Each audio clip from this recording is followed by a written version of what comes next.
Ciao ragazzi, io sono Emakotov, bentornati nel mio spazio. Oggi continuiamo a parlare delle serie Tokusatsu, in particolare del sottogenere Metal Heroes, ovvero quelle serie che hanno come protagonisti degli uomini con armature o semplicemente anche dei cyborg che uniti insieme fronteggiano delle minacce che la polizia tradizionale non può sconfiggere. Nel video precedente abbiamo parlato dei Whispector, la serie del 1990 edita anche in Italia, con protagonisti i tre personaggi che in qualche modo identificano i colori del semaforo rosso, verde e giallo, con Ryoma Kagawara, il leader del gruppo, in armatura rossa, che viene accompagnato da Baikol e Walter, i due cyborg uniti insieme fanno parte di un'elite che deve sconfiggere appunto le minacce che incombono su Tokyo. Insieme abbiamo visto la mitologia intorno a questa serie, come è nata, come è stata pensata, come è stata realizzata e le influenze che ha avuto nel tempo. Oggi continuiamo questo viaggio interessante nelle serie Metal Heroes,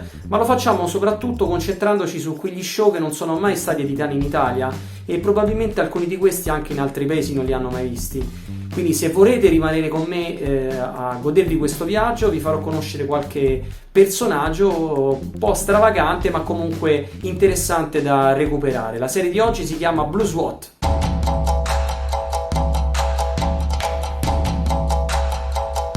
Andata in onda dal 30 gennaio 1994 al 27 gennaio 1995 per un totale di 51 episodi, Blue SWAT ha avuto anche un film cinematografico che sostanzialmente era un riassunto delle prime due puntate, ma la cosa interessante di questo franchise era anche quella di aver anticipato in qualche modo i film della Marvel per quanto riguardava la condivisione di un unico universo tra i vari personaggi. Proprio per questo Blue SWAT sono apparsi anche in alcuni film e in altre serie con protagonisti altri Metal Heroes. La serie originale era molto particolare perché deviava le atmosfere, fino ad allora tipicamente farsesche e fantascientifiche, ad un tono più poliziesco ed urbano. Per questo motivo furono ben accolti dagli spettatori più grandi, ma snobbati da quelli più giovani abituati a racconti e situazioni più esagerate e sopra le righe. La storia principale, o per meglio dire l'idea alla base, poiché queste avventure si fondavano quasi sempre sui soliti archetipi visti nelle altre serie TV o negli anime, dicevo la storia principale, vedeva l'invasione del Giappone da parte della udite Space Mafia, che scelgono di conquistare la Terra, mentre le guerre e l'inquinamento globale sono dilaganti. Questi alieni si impossessano spesso dei corpi degli umani per mimetizzarsi tra loro. Il governo non potrà fare altro che creare l'ennesima squadra scelta per combatterli, appunto la Blue SWAT. Mentre siamo disposti a credere che sarà la solita serie con mostri diversi tutte le puntate e i nostri eroi che si dovranno dividere tra vita privata e lotta alla malvagità, la serie prende subito una direzione inaspettata. Nella prima puntata il quartier generale viene distrutto e i nostri eroi saranno gli unici tre superstiti che dovranno rimettere a posto i pezzi, sia praticamente che metaforicamente, della loro vita per cercare di andare avanti rimanendo comunque un'organizzazione segreta. Shonarumi, Sara Misugi e Sig, questi erano i nomi dei tre agenti di polizia protagonisti che difenderanno la Terra da questi nemici invisibili che la polizia normale non può fronteggiare. Sho, il leader della squadra, è il più impulsivo e tendente ad intervenire in maniera solitaria. Capirà presto cosa vuol dire fare spirito di squadra e diventerà simbolicamente il punto di riferimento. Sara, il membro femminile del team, ha un passato nella polizia di Los Angeles, ma ha perso il suo partner durante un incidente e per il resto della serie manifesterà questo trauma mai risolto. Sig, il terzo membro della squadra, ha probabilmente l'arco narrativo più interessante. In una puntata, attenzione spoiler, perdendo del sangue di colore verde durante uno scontro, si scoprirà essere un alieno appartenente ad un pianeta distrutto dalla Space Mafia e giunto sulla Terra per vendicarsi. Durante il proseguimento della serie, verso la metà delle puntate, entrerà in scena un nuovo personaggio che aiuterà i tre protagonisti nella battaglia.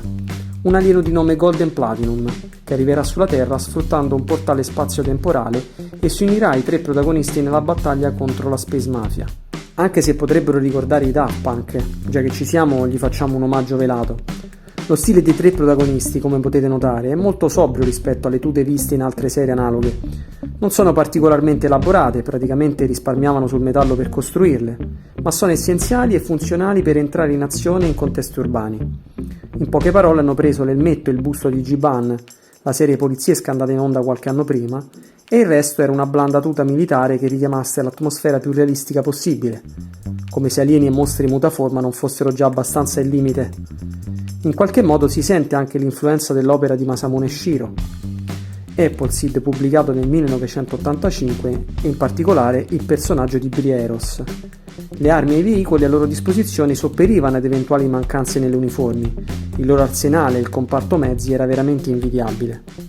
Gli alieni, che rappresentano la minaccia principale dello show, hanno dei rimandi pop alquanto scontati, come Alien, il film di Ridley Scott uscito nel 79 e che ha lanciato il concetto di alieno dal sangue acido e dalla bava sempre pronta a colare, ma soprattutto il riferimento all'Invasione degli Ultracorpi, il film del 56, che immortala l'archetipo dell'alieno parassita che prende possesso del corpo del suo ospite, sostituendolo nella vita normale. La loro rappresentazione è sempre alquanto bizzarra, va detto, e stride rispetto al realismo di cui la serie cerca di fregiarsi. Tra tutti spicca Mademoiselle Q, una specie di drag queen dal volto deturpato, che nel momento della battaglia, come la tradizione di anime e serie TV impone, cambia forma in un essere mostruoso ancora più bizzarro e con i pantaloni a zampa di elefante. Se per la nemesi di Blue SWAT, Alien e l'invasione degli ultracorpi erano le influenze principali, per quanto riguarda i nostri protagonisti, Robocop di Paul Verhoeven, uscito nel 1987, era il punto di riferimento, nonché principale influenza per tutte le serie Metal Heroes, più precisamente per quelle specializzate in ambientazioni poliziesche e che iniziarono con la serie G-Ban nel 1989. Serie che abbiamo citato nel video precedente, che trattava principalmente dello show Winspector e che, se non l'avete ancora visto, troverete tra i consigliati alla fine di questo video. G-Ban, appunto, che si rifaceva a sua volta a Robocop di Paul Verhoeven, diede il via a questo sottogenere che tra le sue fila vedeva appunto anche la serie di cui abbiamo parlato oggi, Blue SWAT. Anche la sigla era particolare, non ci troviamo di fronte al tema incalzante che catapulta lo spettatore in un vortice di eccitazione e di entusiasmo prima della puntata, ma una musica romantica e spensierata che potrebbe ricordare le sensazioni che dava la sigla di testa di Pat Labor, ad esempio, l'anime robotico poliziesco del 1988, e con cui Blue SWAT condivide certamente questa voglia di distinguersi da quella a cui eravamo abituati sia nel campo della serialità che nei manga. Come sempre, Bandai, la company produttrice di giocattoli, non si è fatta attendere e in quegli anni ha sfornato una serie molto lunga di pupazzi e gadget per promuovere la serie. Guardando questa lunga proposta di articoli, si può pensare che puntassero molto sul successo dello show in questione. Ma come ho specificato all'inizio del video, questa serie, per la sua natura più matura e realistica, non avrà un grande successo come altre serie Metal Heroes, ma rimane comunque una serie curiosa da riscoprire per molti suoi aspetti intrinseci.